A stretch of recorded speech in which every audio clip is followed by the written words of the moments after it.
جان صدا مفهومه؟ مهدی فرمانده صدا مفهومه؟ آقا جان چرا جوابمونو نمیدی؟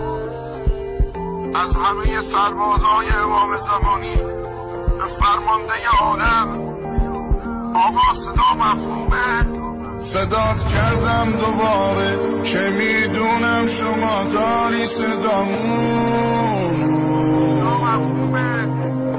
دلم تنگ نگاهتم که میدونم نگاه داره هوامون.